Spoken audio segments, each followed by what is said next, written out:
keetu na dhaabee jabeesse dubbii afaan keetu ordeenaa fageesse ifa fuula keetu cimsee na geggeessa anaaf harka keetu riqicha ce'umsa ankeetii walitti itti dhiiga kooti anumatu jaallatame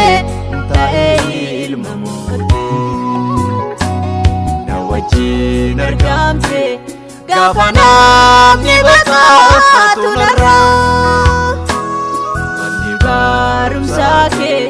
xumuraan qabu si irraan bara.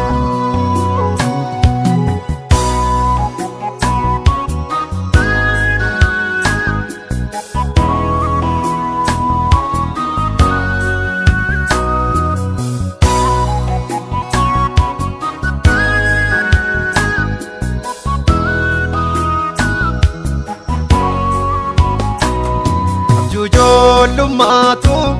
si yaadatame garaa koo keessatti sanyii kee argame dhaala jecha keetu na keessatti moo'a sitti maxxaneera maaltu daannu fo'a ankeetii walitti itti dhiiga kooti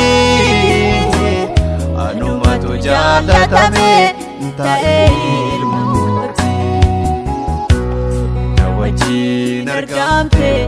gaafa namni baqatu narraa wanni barumsaa kee xumuraan qabu si irraan bara.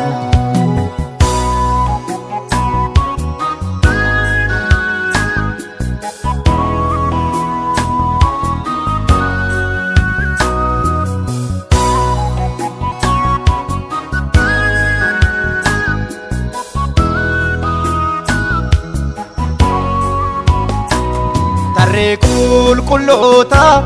keessatti na waamte du'a ijoollummaattis ati na baraarte sukkumaan harkaa kee bifa naatti baase foolii koo bareeche isa naaf urgeesse ankeetii walitti itti dhiiga kooti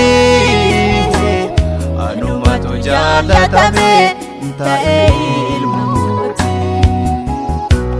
na wajjin argamte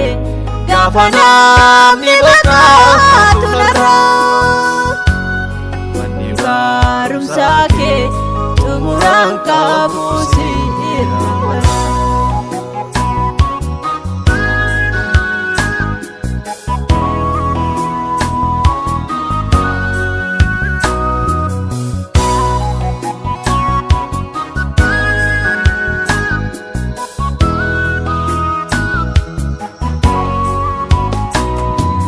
Miidhagina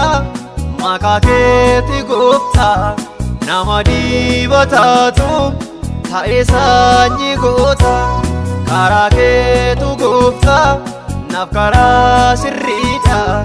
hidda dhiiga baatu naaf taatee dhugaadha ankeetii walitti itti dhiiga kooti anumatu jaallatame ta'ee ilma mootii na wajjin argamte gaafa namni baqatu narraa wanni barumsaa kee xumuraan qabu si irraan bara.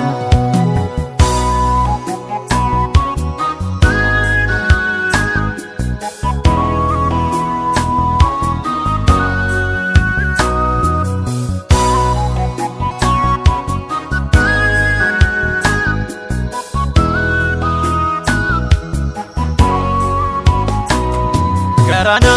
malale furmataan arganne harka keetu gooftaa cimsee na wallaane qabeenyaan danuudha namni si argate beekumsaan olaanaa sabni siif jiraate ankeetii wajjin walitti itti dhiiga kooti